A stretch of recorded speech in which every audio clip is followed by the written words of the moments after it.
Buenos días.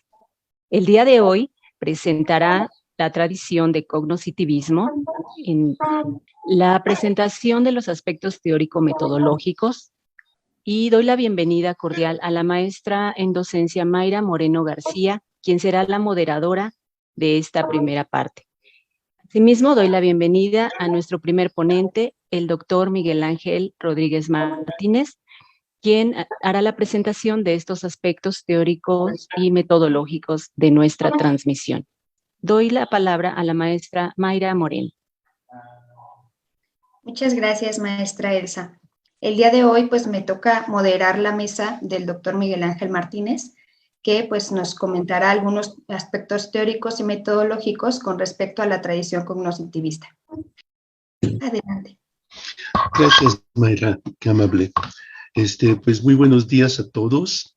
Bienvenidos a este evento de la Semana de las Tradiciones y los Ámbitos. Y bueno, pues en este caso nos toca estar aquí, profesores de la tradición cognoscitivista. Yo les voy a presentar y les voy a hablar acerca de lo que sería el paradigma cognoscitivo, considerando algunos aspectos que tienen que ver pues con la teoría y la metodología. Cuestiones que tienen que ver con el cognoscitivismo es que, como le puse ahí al inicio, ¿no? Tiene un amplio pasado pero una breve historia. En realidad tiene muchas vertientes. El cognoscitivismo lo podemos rastrear desde, como lo van a ver más adelante, desde el racionalismo de cartesiano y otros autores filósofos que pues han mostrado cierta inquietud por saber exactamente en qué consiste este famoso conocer, ¿no? ¿Qué es el acto de conocer? Lo cual nos lleva pues a la epistemología del término, ¿no? y de la corriente. Entonces, algunas de las vertientes yo planteo por acá, que son la Gestalt, desde Kafka, Kohler, Wertheimer, etcétera, la psicología genética de Piaget y el enfoque sociocultural de Vygotsky. Estos son algunos de los autores que más fuerza le han dado al cognoscitivismo y son como los pilares, ¿no?, en los que se asenta el cognoscitivismo, que posteriormente va a dar origen al constructivismo. Básicamente Piaget y Vygotsky, Brunner con su segunda revolución cognitiva, y también tendríamos a Ausubel y a Robert Gagné. Bueno, algunas de las dimensiones de lo cognitivo y motivo por el cual se ha surgido pues como una segunda revolución dentro de la psicología, es que tenemos ciertos procesos psicológicos, ¿verdad?, que Vygotsky le llamaba funciones psicológicas superiores, y que tienen que ver pues con la atención, la percepción, la memoria, la inteligencia, el lenguaje y el pensamiento. Fundamentalmente estos últimos dos son los que más han permitido que se vaya concretando este enfoque interesantísimo para la psicología. Es más o menos a mediados de los años 50 que surge la revolución cognitiva con estos autores que les mencioné antes, fundamentalmente Brunner, Ausubel y Gagné. Entonces, esto impacta y también se debe, así digamos, de una manera en la que van interactuando diferentes campos del conocimiento, y uno de ellos es la lingüística de Chomsky. Noam Chomsky hizo buenas aportaciones en torno a lo que sería el desarrollo del lenguaje y de cómo ciertos componentes del lenguaje el individuo ya viene con ellos. Esto causa una polémica porque implica el hecho de que haya ¿cómo se dice? El hecho de que se haya introducido esta idea de lo innatismo, ¿no? Del innatismo. Bueno, también hubo la teoría de la información y la comunicación, impactó mucho, y la ciencia de los ordenadores, es decir, el surgimiento del ordenador durante tiempos de la Segunda Guerra Mundial. Durante esa década, en los 40s y 50s, hubo una revolución tecnológica en el campo de las comunicaciones y de la informática. Esto lo menciona Brunner en su libro En busca de una mente, que trata precisamente de su autobiografía, y ahí menciona precisamente cómo él estuvo trabajando en estos en esta área, en este campo de las comunicaciones y de cómo se mandaban mensajes cifrados, etcétera, y pues una buena cantidad de cosas interesantes que dio origen a todo lo que eran las computadoras, los mensajes y también los mensajes en códigos, ¿no? Luego entonces también hubo otra cuestión que tuvo que ver directamente con la psicología y es el hecho de que se empieza a gestar un clima de crítica y de desconfianza hacia el paradigma conductual, que como ustedes saben, desde 1938, con los primeros planteamientos skinnerianos, había empezado a surgir el conductismo. Y para la década de los 50, pues estaba ya ofreciendo algunas elementos, algunas cosas que podrían servirle a la educación, pero es el cognitivismo el que empieza a retomar aspectos que provienen directamente de la problemática escolar. Entonces, ahí es por eso que planteo que se empieza a observar un interés por los problemas escolares en contexto. Luego, entonces, se empieza a dar forma a este enfoque que es el cognitivismo y que tiene como problemática el estudio de las representaciones mentales. Se plantea como tal, ¿no? O sea, y la pregunta básica que guía todo esto es, ¿cómo es que las representaciones mentales guían los actos internos o externos del sujeto con el medio físico y social? Esa es una primera pregunta contundente para dar respuesta y que genera una buena cantidad de investigación. La otra cuestión es cómo se elaboran o se generan dichas representaciones mentales en el sujeto que conoce. Entonces sabemos que hay una interacción, una exposición de objetos y sujeto, y el sujeto trata de apropiarse del significado de dichos objetos, pero lo que es importante saber es cómo es que llega él a apropiarse del conocimiento de dicho objeto, ¿no? La otra cuestión es qué tipo de procesos cognitivos y qué tipo de estructuras mentales intervienen en la elaboración de las representaciones mentales y en la regulación de las conductas. Esos son algunos de los elementos de la problemática, pero como les mencionaba antes, gran parte de esta problemática proviene desde la filosofía del racionalismo de Descartes, ¿no? Aquí habría que leer a Descartes con sus meditaciones filosóficas, el método, la duda, etcétera. Todo esto que Descartes aporta a la filosofía y en su momento, pues al conocimiento de su época. Estamos hablando de 1600 aproximadamente, y es lo que unos creo que en parte se ha descuidado la formación filosófica que debería de recibir el alumno durante su estancia en los programas de formación en psicología. Entonces, vamos a dejar a un lado el tema de Descartes, nada más retomaría esta idea por la cual él es famoso, ¿no? Que es lo de cogito ergo sum. Esto quiere decir, por lo tanto, soy. Ya ven que se traduce de otras formas a veces, pero estrictamente hablando, el cogito ergo sum quiere decir eso, ¿no? O sea, conozco, ergo, o sea, por lo tanto, soy. Y eso es lo que más pugnaba porque la gente lo entendiera, ¿no? Entonces, una de las partes que tiene que ver aquí y que ha derivado del racionalismo es que pues se inserta en esta tradición y lo que busca es darle primacía a las representaciones mentales, ¿no? Las ideas, los conceptos, cualquier tipo de cognición sobre los hechos externos durante el proceso de conocimiento. En este sentido, también el cognitivismo plantea que el comportamiento no es regulado por el medio externo, o sea, no por los estímulos, sino por las representaciones que el sujeto mismo se elabora o construye sobre los objetos. Entonces, ahí tienen ustedes de manera esquemática lo que planteamos acerca del racionalismo, ¿no? Y del cognitivismo en general. Elabora las representaciones y las entidades internas de una manera esencialmente individual.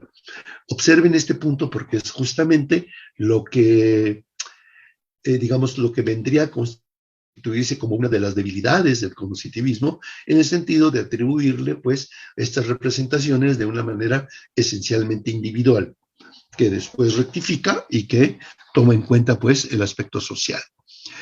En este sentido, se plantea que el sujeto es un agente activo, cuyas acciones dependen de las representaciones o de los procesos internos que ha elaborado como producto de sus relaciones con el entorno físico y social. Entonces, estas acciones y sus representaciones desempeñan un papel causal en la organización y en la realización de esas conductas. Bueno, entonces, en este sentido, el sujeto es visto como un ente activo. Eso significa que el sujeto de conocimiento deja de ser una tabula rasa.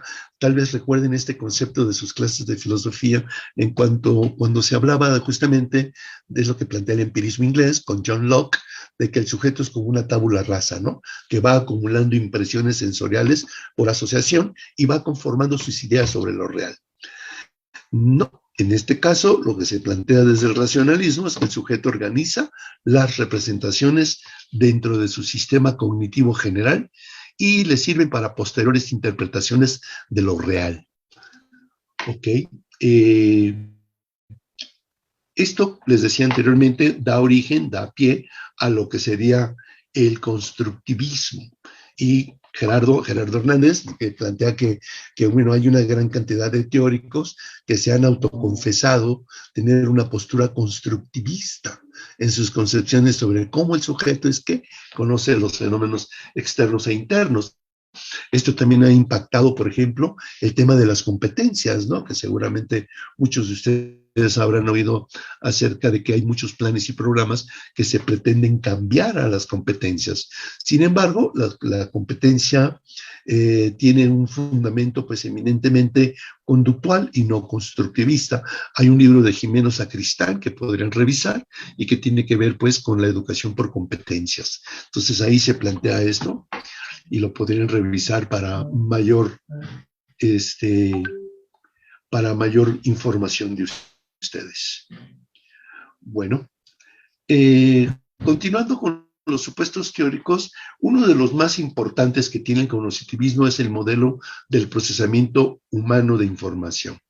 Aquí lo que busca es explicar el comportamiento y lo remite a una serie de procesos internos que buscan describir y explicar los mecanismos de la mente humana. Y para ello se han propuesto varios modelos teóricos. Uno de los más famosos es el modelo de procesamiento humano de información y es el de memoria, que es uno de los más conocidos y que consiste en que se hace uso de ciertos receptores sensoriales, la memoria en sus distintas modalidades, memoria a corto plazo, memoria a largo plazo, generador de respuestas, efectores, como los órganos glandulares, el aparato fonador, etc. El control ejecutivo de expectativas, el control metacognitivo y autorregulador del qué hacer, cómo y cuándo. En este siguiente esquema se explica brevemente cómo es que funciona este modelo de procesamiento de información. Por un lado tenemos el entorno, ¿no?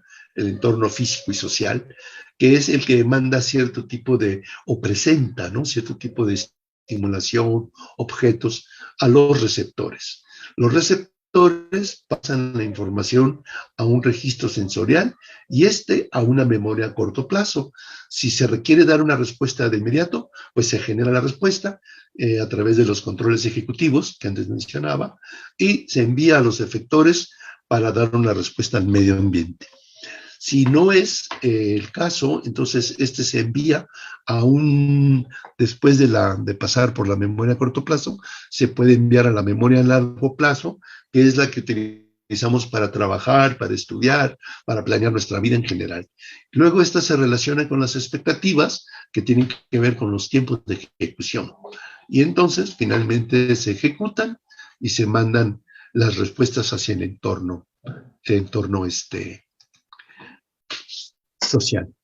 Bueno, otro de los supuestos teóricos, aparte del modelo de procesamiento de información, y es que tiene que ver con estas dimensiones que se trabajan, que son estos procesos cognitivos, la percepción, la atención, la memoria, el pensamiento. Entonces, hay algunos aspectos que los caracterizan, ¿no?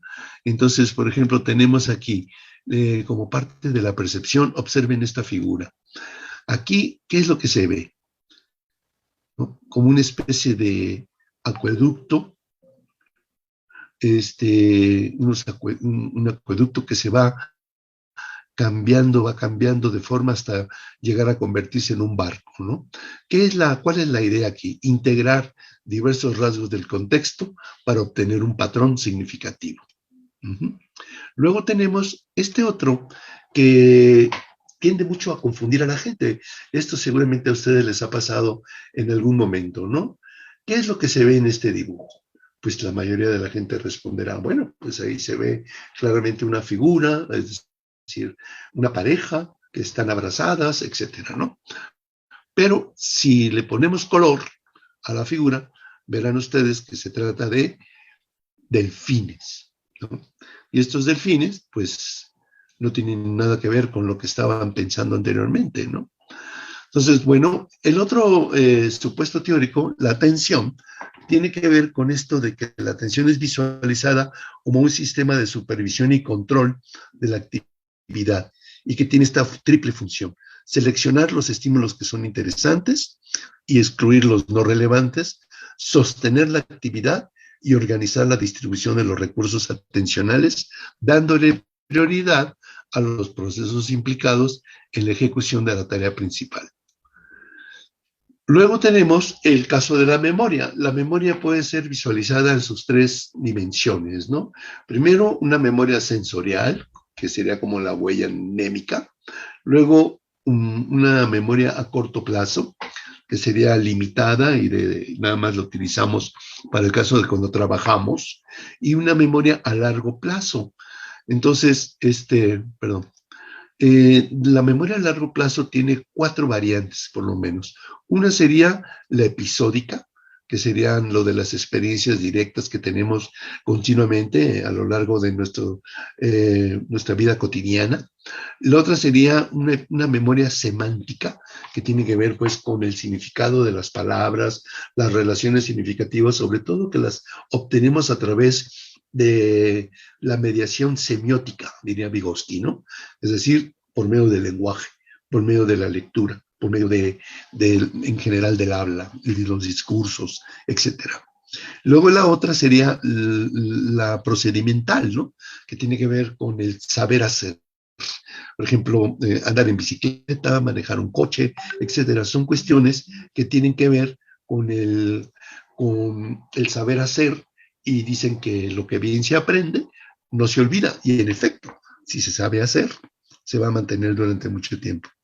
Luego entonces también tenemos la condicional, que es el saber dónde, cuándo y por qué. Entonces, vamos a ver, dentro de lo que sería la memoria, aquí les pongo un ejercicio que tiene que ver con ciertas figuras de animales y que, si ustedes se fijan, pueden retenerlas en su memoria y tratar de dar una respuesta, ¿no? Pero bueno, va a depender aquí del tipo de pregunta que les haga, ¿no? Por ejemplo, ¿cuántos felinos había? ¿No?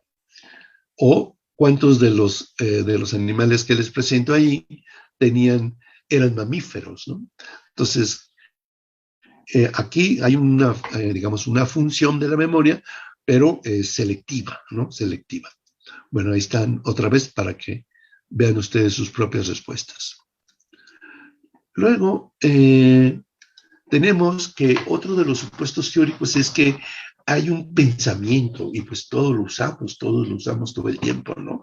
Implica una representación mental consciente y secuenciada de aspectos del mundo que han sido percibidos, atendidos y reconocidos, para que mediante su manipulación se alcancen las conclusiones dirigidas a un cierto fin. El pensamiento lo podemos relacionar con el razonamiento deductivo, el razonamiento inductivo, que son dos tipos de razonamiento que se emplean mucho en la investigación experimental, en la investigación educativa, cuantitativa, cualitativa, etc. La otra es la toma de decisiones, es decir, nosotros siempre hacemos una especie de reflexión teórica o empírica acerca de lo que cuando se nos presenta una situación ante la cual tenemos que tomar una decisión. Y esta decisión, pues, es un problema, por lo general, y tenemos que ofrecer alguna solución. Entonces, dentro de lo que es el cognitivismo, hay una gran cantidad de programas que han venido derivando y que sirven para entrenar a la gente, a los alumnos, estudiantes, a todos aquellos que lo requieren, entrenarlos dentro de lo que sería habilidades del pensamiento, DHP le llamamos, que es un programa que sirve para, desde la observación, clasificación, conocer lo que son las analogías, etcétera, llegando a lo que es la solución de problemas. Y esta solución de problemas pueden ser problemas estructurados o no estructurados. Entonces, dentro de los problemas estructurados se presentan como, por ejemplo, este tipo de problema que sirve para que los alumnos que participan vayan haciéndose una idea de que todo problema, si se estructura adecuadamente, si se comprende adecuadamente, puede ser resuelto mucho más rápido de lo que ellos creen, ¿no? Entonces, aquí tenemos un problema que les pongo como ejemplo, si es que estamos a un tiempo. Dice que un gavilán se cruza en un vuelo con lo que parece ser un centenar de palomas, ¿no? Y un centenar, dice él, ¿no? Pero una de ellas lo saca del error y le dice, no somos 100, si sumamos las que somos, más tantas como las que somos, más la mitad de las que somos y la mitad de los que somos, en ese caso, y contigo, Gavilán, seríamos 100. ¿Cuántas palomas había en la bandada? Bueno, aquí hay que llevar al alumno paso por paso, ¿no? ¿Qué es lo que hay que hacer primero? Tiene que reunir la información, a ponerla en una especie de esquema, y entonces a partir de ahí se le va induciendo al alumno con información y tratar de explicarse y de llegar a una solución. Entonces, los invitamos a que piensen respecto del problema y si tienen alguna respuesta, la manden a través del chat. Luego les decimos cuál es la respuesta correcta. Luego, entonces, la siguiente parte tiene que ver con la metodología. El cognitivismo utiliza la inferencia de procesos y las representaciones no observables. La metodología se centra principalmente en la investigación empírica, la entrevista o el análisis de protocolos verbales.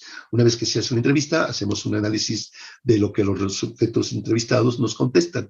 La simulación, que es como utilizar cierto tipo de escenarios que simulan escenarios reales, ¿no?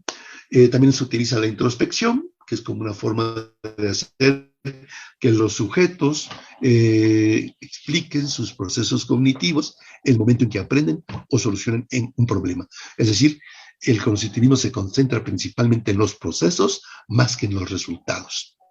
Entonces, bueno, además, en este esquemita de aquí pueden ver abajo que el sujeto examinador mantiene una cierta distancia con el sujeto examinado. Hay una continua interacción entre uno y otro, pero nosotros planteamos que es importante evitar sugerir las respuestas que impidan captar la lógica del pensamiento del examinado. También tenemos derivaciones metodológicas como la investigación cualitativa, que, por ejemplo, sirve para hacer investigaciones en contextos escolares, la investigación etnográfica, el enfoque de expertos y novatos, la solución de problemas que antes mencionaba, el aprendizaje verbal, técnicas mnémicas o mnemotécnicas, que son de memoria, y razonamiento verbal y aritmético. Luego, bueno, pues el cognitivismo tiene una buena cantidad de aplicaciones, mismas que mis compañeros alumnos van a comentar un poco enseguida, después de esto. Pero algunas de ellas, pues, tienen que ver con aplicaciones a la educación, el desarrollo psicológico infantil, y recientemente, pues, recientemente dentro del plan curricular, digo yo, porque el cognitivismo está desde los años 60 fuertemente consolidado en educación, ¿no? Y principalmente ha hecho aportaciones a los profesores, a los docentes, en términos de dar a conocer procesos de desarrollo, el desarrollo de habilidades cognitivas, la solución de problemas, cómo son los procesos de enseñanza-aprendizaje, ¿no? Los procesos educativos, la introducción de la investigación dentro del aula. Ustedes han de saber que hace unos años, más o menos en la década de los 80s, se empieza a introducir la investigación que la podrían realizar profesores, ¿no? Antes de eso decían que no, que para qué los profesores iban a hacer investigación, que su función era la enseñanza, ¿no? Ignorando, desconociendo que al hacer investigación el profesor también puede hacer enseñanza, ¿no? Y enseñar a los alumnos a través de la investigación es una gran técnica que se puede emplear dentro de los procesos educativos, ¿no? Luego tenemos también la enseñanza y el aprendizaje estratégico, el enfoque de expertos y novatos, que eso es muy interesante porque permite que uno estudie cómo es que un experto realiza un trabajo a diferencia de un novato, ¿no? Como cuando le pides, por ejemplo, que haga un cuento, que elabore un cuento, que elabore un ensayo, que elabore un texto, cualquiera, ¿no? Los novatos inmediatos se ponen a escribirlo y el experto no, primero elabora un esquema, hace un borrador y luego ya lo empieza a trabajar, ¿no?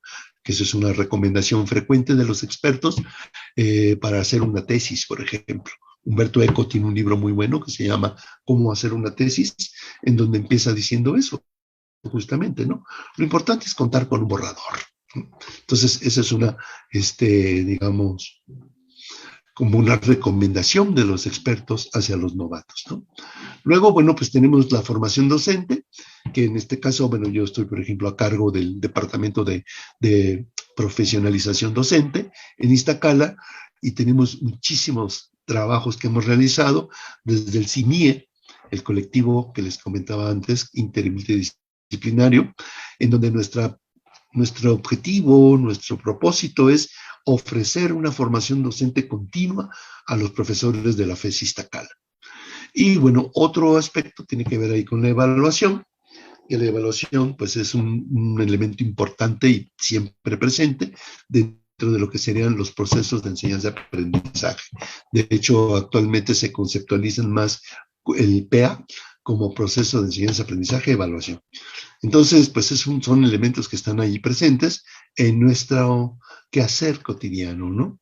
Ya por último, brevemente aquí resumo algunas de las aportaciones del cognitivismo, que serían el uso y diseño de estrategias de enseñanza, programas de entrenamiento de estrategias de aprendizaje, sistemas expertos, la tutoría inteligente, los programas para enseñar a pensar, que yo les puse como ejemplo el de HP, pero hay muchos más. Están, por ejemplo, los de Edward de Bono, los de Roger Ruben Feuerstein,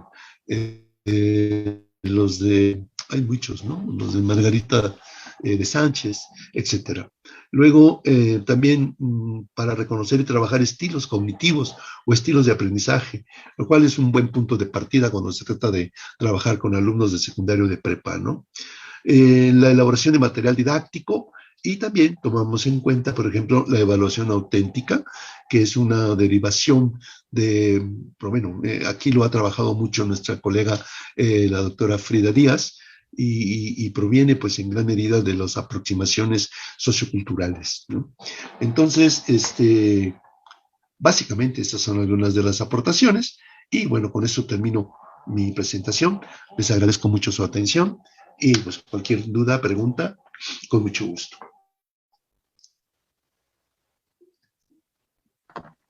Muchas gracias, doctor, por su ponencia tan clarificadora. Entonces, tenemos por acá algunas dudas. Tenemos afortunadamente un tiempo considerable, entonces los invitamos a seguir colocándolas por ahí en nuestro chat de Facebook y también a los presentes en la misma sesión. Les invitamos a colocarlas por aquí en el chat. Tenemos una duda, doctor. La voy a leer tal cual. Y dice, ¿el cognitivismo ha generado movimientos revolucionarios en los paradigmas epistemológicos de la psicología? Sí, bueno, eso es lo que plantea Brunner justamente, ¿no? En la década de los 50 hubo la primera revolución cognitiva en ese sentido, porque se cambió, digamos, el objeto de estudio, se cambió la idea que se tenía acerca del objeto de estudio, que por parte del conductismo, pues fue la conducta siempre, pero el cognitivismo planteó que se deberían de estudiar las representaciones mentales que el sujeto se forma en torno a los objetos de la realidad. También hubo, digamos, otra fuerza muy impactante, muy influyente, que fue la del humanismo. Entonces, también estas tres corrientes o paradigmas o tradiciones, como les llamamos ahora, son las que, digamos, propiciaron cambios dentro de la visión de lo que sería la psicología a partir de los 60, 70, 80. Otra cosa fue el descubrimiento tardío de Vygotsky, ¿no? A Vygotsky se le vino a conocer, pues, como fines de los 60, principios de los 70, y luego Piaget, aunque estaba ahí todavía vivo y presente y todo, yo creo que a él se le reconoció a partir de su muerte, ¿no? En 1980, aunque muchos expertos, gente conocedora del medio, ya le conocían, ¿no? Por supuesto. Piaget desde los años 20 y 30 empezó a generar su investigación, pero realmente los dos, Piaget y Vygotsky, cuando son reconocidos ampliamente es más o menos en la década de los 70 y permitió que se consolidaran estos dos enfoques y surgiera uno nuevo, que es el constructivismo como la base de ellos se consolidan pues como la base de una nueva corriente en educación, porque el constructivismo es más educativo que psicológico, ¿no? O sea, no es precisamente un paradigma psicológico, de hecho es más educativo y tiene 4 vertientes del constructivismo, ¿no? El constructivismo genético, el constructivismo estratégico, el constructivismo social, que les recomiendo que lo lean ampliamente, y el cognitivo. Entonces, tiene para rato el constructivismo porque es una forma de entender mejor las relaciones sociales y los procesos educativos. Sobre todo eso. Muy bien, profesor, muchas gracias. Tenemos aquí otra duda de nuestros alumnos en Facebook que dice, ¿durante la práctica educativa podemos realizar investigación? Sí, la práctica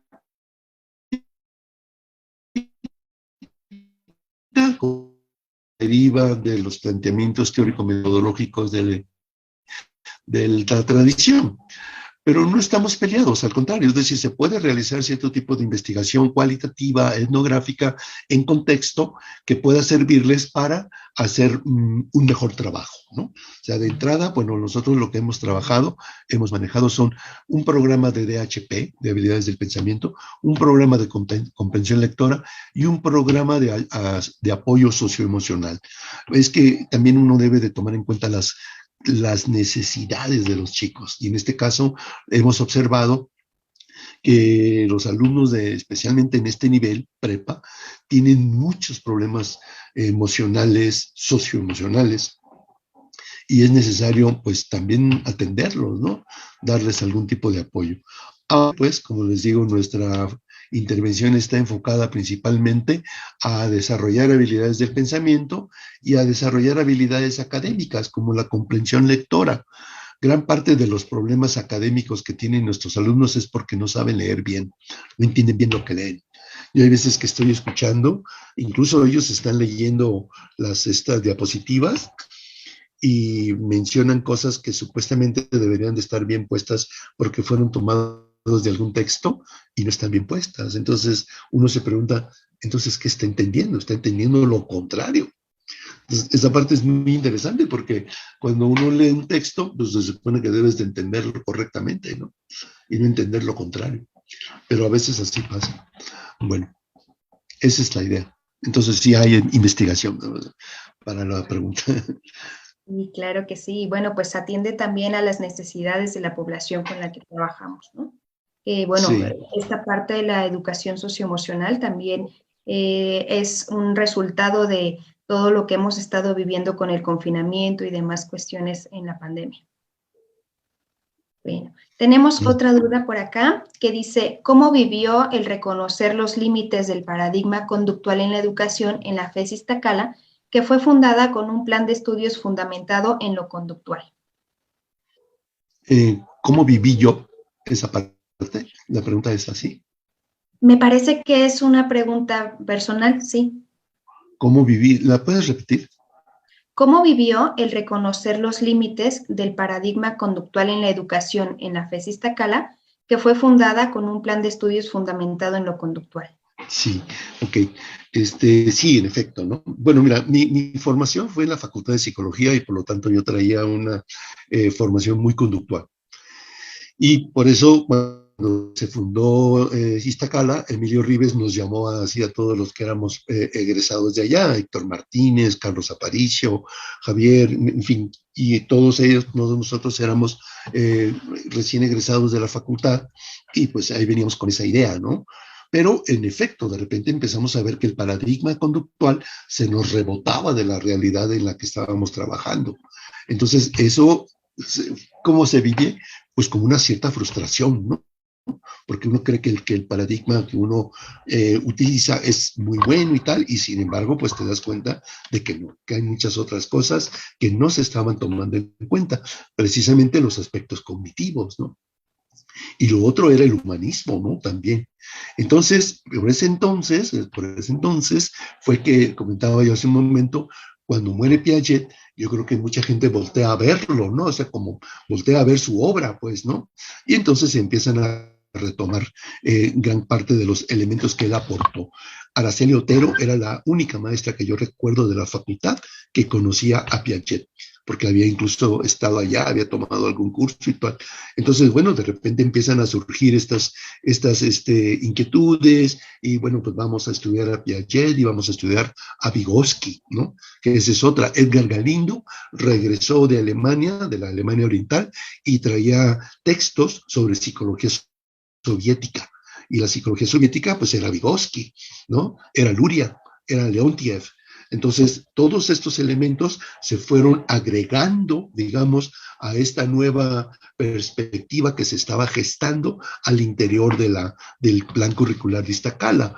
Y más o menos en el año 80 u 81, hubo un coloquio que reunió a todos los profesores de la carrera de psicología, y entonces se replantearon muchas cosas. Entonces ya desde entonces se veía la necesidad de pues revisar el plan curricular, ¿no? Pero pues estaba Emilio y era muy difícil cambiarlo mientras estaba ahí Emilio. Pero más o menos hacia los 90s, bueno, en ese entonces yo ya no estuve en México, pero yo sé que hacia los 90s también hubo intentos por hacer cambios curriculares. En el inicio del siglo XXI también empezaron a surgir ahora sí, intentos más fuertes, ¿no? Por tratar de hacer estos cambios. Y es hasta el 2015 que se genera este nuevo plan curricular, que tiene algunos problemillas porque se basa eminentemente en lo anterior y deja de lado algunos aspectos que yo creo que como profesores podríamos retomarlos. Y sería, por ejemplo, los aspectos filosóficos, aspectos políticos y otros temas, ¿no? Que en efecto están ahí. Y yo creo que el haber leído, por ejemplo, la estructura de las revoluciones de Thomas Kuhn, en donde habla precisamente de cómo los paradigmas suben y bajan y van dando origen a otros, te quita la frustración, ¿no? Quita un poco esa idea de que, híjole, ¿qué pasó con mi paradigma? No hay un paradigma. Creo que hay muchos y precisamente Thomas Kuhn lo menciona así. O sea, hay que ver cómo un paradigma llega a ser hegemónico, luego pierde su hegemonía, surge uno nuevo, porque la realidad es cambiante y no podemos mantenernos todo el tiempo con uno solo, ¿no? Entonces, la historia de la filosofía lo muestra, ¿no? ¿Dónde está el empirismo inglés? ¿Dónde está el racionalismo cartesiano? ¿Dónde está el positivismo kantiano, ¿no? Y la psicología de Watson, ¿no? ¿Dónde está Skinner, etcétera? Todo eso va quedando en el pasado. El mismo Piaget y Vygotsky, etcétera. Entonces, todo esto es lo que uno tiene que ver estas cosas con una visión histórica, para que no te entre la frustración, ¿no? Muy bien. Y pues con respecto a esto, a una psicología cognitivista un poco más actual, nos preguntan, ¿cuáles son las aportaciones del cognoscitivismo a la educación actual en pandemia? La educación actual en la pandemia. Pues el cognoscitivismo hizo muchas aportaciones a la educación en el sentido de, por ejemplo, en términos de estrategias de enseñanza, estrategias de aprendizaje.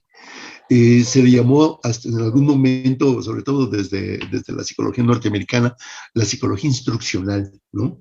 No estoy muy de acuerdo con esa denominación, pero así le llamaban ellos. Entonces, pero hay muchas cosas que el cognoscitivismo aportó. Por ejemplo, modelos de formación docente, estrategias de enseñanza-aprendizaje, estrategias de aprendizaje estratégico, la idea esta de los expertos y novatos, algunas cuestiones relacionadas con la evaluación y todo esto que mencioné antes en algunas de las aplicaciones, ¿no? Entonces, yo creo que eso es lo que en gran medida ha aportado y se puede pensar que se aplica tanto en lo presencial como en lo virtual, ¿no? Cuando nosotros trabajamos a distancia, seguimos utilizando muchas de estas estrategias de enseñanza que se pueden ver, por ejemplo, en términos de los modelos didácticos, ¿no? Seguimos utilizando la conferencia, el seminario, distribuimos a los alumnos en aulas, en salas, hacemos que ellos analicen el tema, regresen y se hagan, por ejemplo, preguntas y se planteen, por ejemplo, conclusiones entre los pequeños grupos y se da un tipo de aprendizaje colaborativo, ¿no? Entonces, por ejemplo, el aprendizaje colaborativo, el aprendizaje que se da en estas situaciones es muy parecido al que se da a nivel presencial. Sin embargo, no es igual, es decir, no puede ser igual, porque cuando uno está a nivel presencial, no solamente habla con la boca, con el discurso, ¿no? Sino que también hablas con el cuerpo, ¿no? Entonces, hay mucho lenguaje corporal cuando el profesor está dando su clase, ¿no? Entonces, y cuando los compañeros, ya una vez organizados en equipos y se presentan las conclusiones de cada uno de ellos, se ve claramente que están planteando cosas que no se hubieran podido plantear solamente desde la plataforma del Zoom, ¿no? El Zoom es un gran apoyo, pues no es igual que verlos en vivo, ¿no? Y yo creo que esa es una de las cosas que hemos encontrado en las investigaciones que hemos hecho, tanto Ana Elena como yo, en relación con qué es lo que más extrañan los alumnos de las clases. Pues el contacto físico, ¿no? El contacto con el otro. Esa parte es muy importante. Y bueno, pues esperemos que ya pronto regresemos a las aulas, ¿no? Bueno, y precisamente comentando un poco con respecto a esto del regreso a las aulas, preguntan, ¿con qué ideas rompe el cognoscitivismo con respecto a la educación tradicional? ¿Con qué idea rompe? Bueno, eso fue, digamos, desde hace unos años, ¿no? Y yo creo que actualmente, mira, digamos, es que también habría que pensar si la educación tradicional no se fue como subsumiendo, ¿no? O sea, la educación tradicional no es la que viene desde el siglo pasado hasta el siglo XXI. Puede ser la del 2001 al 2021, me explico. O sea, puede ser esa la tradicional, porque muchos elementos simplemente se van incorporando en la educación, en las prácticas educativas de los profesores. Por ejemplo, los profesores, un día común y corriente de los profesores en una primaria es que el profesor llega, pasa lista, pone un tema en el pizarrón, les empieza a gritar a los alumnos y les empieza a decir una serie de cosas y tal, hacen la tarea, se sienta la maestra y empieza, tráigame sus cuadernos y los va revisando, etcétera. Digamos que hay muchas prácticas educativas que no han cambiado, se mantienen igual. Lo que sí podemos pensar es que hay elementos tecnológicos que se han ido incorporando en la educación y que ahora en las mismas escuelas lo tienen. Por ejemplo, la telesecundaria, nosotros estuvimos yendo a una de ellas y bueno, pues sí, ok, ahí tienen a la televisión, pero le dan muy poco uso. Entonces, algunos profesores llevan sus laptops y llevan sus proyectores y todo, y entonces se dan unas clases un poco más dinámicas, ¿no? Digamos, ¿no? Entonces, aquí cambia un poco el sentido de la pregunta, porque a lo que voy es que la educación tradicional no se podría entender sin las aportaciones del conductismo en los años 50.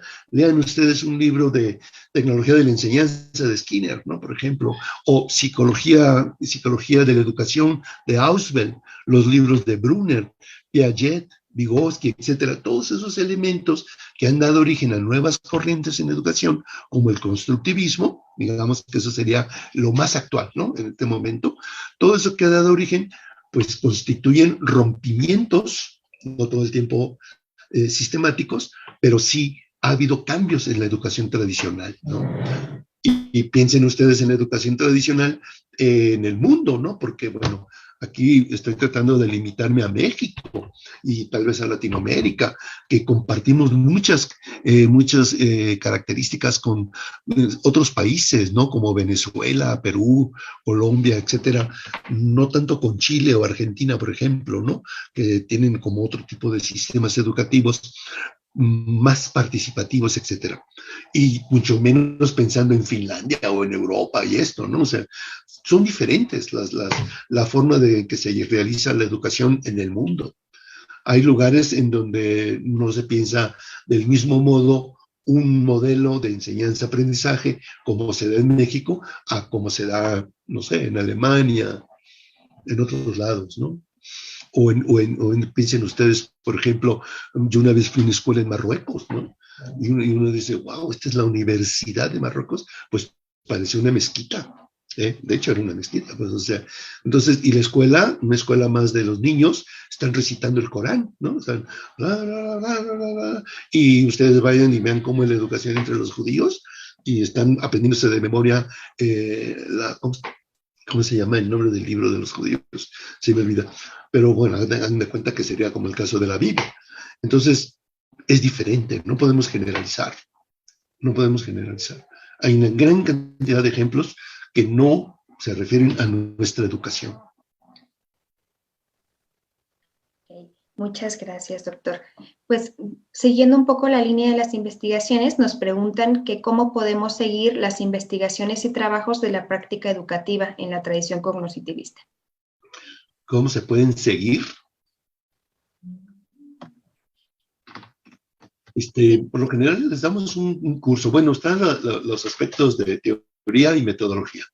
Pero nosotros, en la práctica, antes de empezar la práctica, les damos un curso sobre cómo hacer la intervención. Entonces ahí se les dan elementos del DHP, de comprensión lectora y tal, y algunos otros elementos que sirven para que ustedes realicen la intervención y hagan investigación, si se quiere, ¿no? Y de hecho tenemos alumnos que son que toman la iniciativa y quieren hacer cierto tipo de trabajo. Se puede hacer, siempre y cuando no rompan con la dinámica de la escuela, ¿no?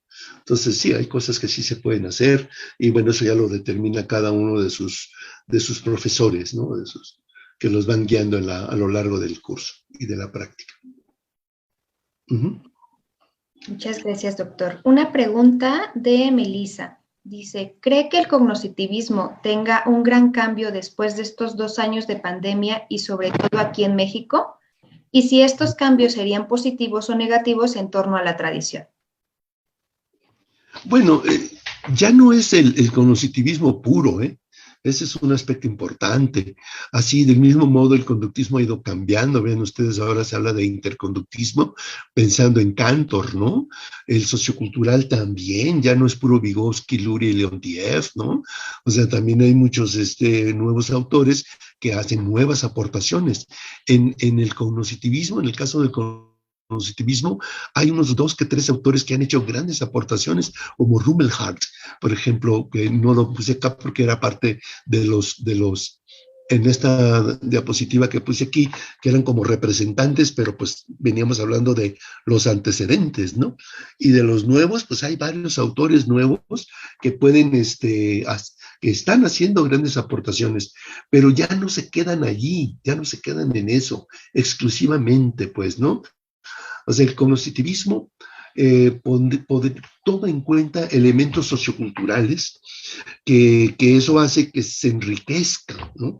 Por ejemplo, una de las autoras que yo admiro mucho y su trabajo es muy bueno, la conocimos en un congreso en Quebec, es Bárbara Rogoff, que ella pues ha planteado muchos elementos nuevos de cognoscitivismo, pero se ubica dentro de la tradición sociocultural. Y tienen el caso, por ejemplo, de Frida Díaz, que también ella, si bien ha sido como muy cognoscitivista, pues tiene elementos nuevos también. Entonces, el cognoscitivismo como tal no se puede quedar como solamente cognoscitivismo. Tiene que crecer, ¿no? Y tiene que tomar nuevos elementos, porque si no, se marchita, ¿no? Un poco le pasaría lo que a las plantas, ¿no? Si no le riegas, si no le echas fertilizante y tal, se marchitan. Entonces, esa parte es muy importante en el cognoscitivismo, como en cualquier otra corriente, ¿no? Por ejemplo, mencionaba el caso del conductismo o el humanismo o el sociocultural, ¿no? Que a mí me parece que también tienen como esa característica, ¿no? Que van enriqueciéndose con nuevas aportaciones. Entonces, espero que siga creciendo. Yo no diría que se mantenga el mismo cognitivismo que conocimos con Ausubel en los años 70, ¿no? O Brunner que pues acaba de fallecer a sus 100 años, imagínense ustedes, en el 16 creo que falleció. Entonces, pues qué bueno que haya gente que siga haciendo aportaciones como ellos, ¿no? Muchas gracias, doctor. Pues ya no tenemos más preguntas, pero me gustaría que pudiera compartir con nuestra comunidad iztacalteca un poco sobre dónde es que pueden encontrar la tradición cognoscitivista, en la FES Iztacala, en su plan de estudios. El cognitivismo pues es eminentemente educativo. O sea, ustedes si quieren conocer más sobre el cognitivismo y sobre todo esto, insertarse en la educación como con perspectiva mucho más amplia, y o sea, que permita como adquirir elementos de la psicología y que además les permite entender mejor la problemática docente y la problemática del aprendizaje en los alumnos, pues yo les recomendaría que estudiaran, que eligieran pues el ámbito de la educación con la tradición cognitivista. Si ustedes se fijan, el cognitivismo solamente da en educación, en nuestro ámbito. Nosotros somos los únicos que damos esta tradición. Entonces es muy interesante porque no hay otro ámbito en la cual se dé. ¿Por qué? Porque pues tiene mucho impacto, tiene mucha influencia el cognitivismo en la educación. Muchas gracias, doctor. Le agradecemos mucho el estar aquí y pues compartirnos un poco de su amplio conocimiento y sobre los aspectos teóricos y metodológicos de la tradición cognitivista. No, claro que no. Gracias a ti, Mayra, gracias, Elsa, y a todos que han participado en la organización de este evento. Bueno, muchas gracias a usted, doctor. Pues entonces, en este momento, damos paso a la maestra Elsa López para que nos comparta un poco sobre el siguiente bloque. Adelante, maestra. Sí, bien, muchísimas gracias, doctor Miguel Ángel Martínez. Hace un rato invertí su apellido, una disculpa. Profesor de muchas décadas ya en nuestro ámbito, ahora ámbito, antes era área de desarrollo y educación, y a la maestra Mayra Moreno, quien amablemente moderó la participación de nuestro ponente. Como acabamos de escuchar, los aspectos teóricos y metodológicos son un pilar fundamental en la formación del psicólogo, y desde el ámbito de la educación revisamos las aportaciones, las problematizaciones sobre todo en el contexto de la pandemia y la pospandemia, que ahora le denominan así, problemas singulares como lo son el desarrollo del estudiante y todas las alternativas que el cognitivismo ha aportado a lo largo de bastantes años y no se diga en la actualidad con estas necesidades que se acaban de enunciar en las instituciones escolares y en otros escenarios donde los psicólogos solemos insertarnos como parte de nuestro perfil profesional.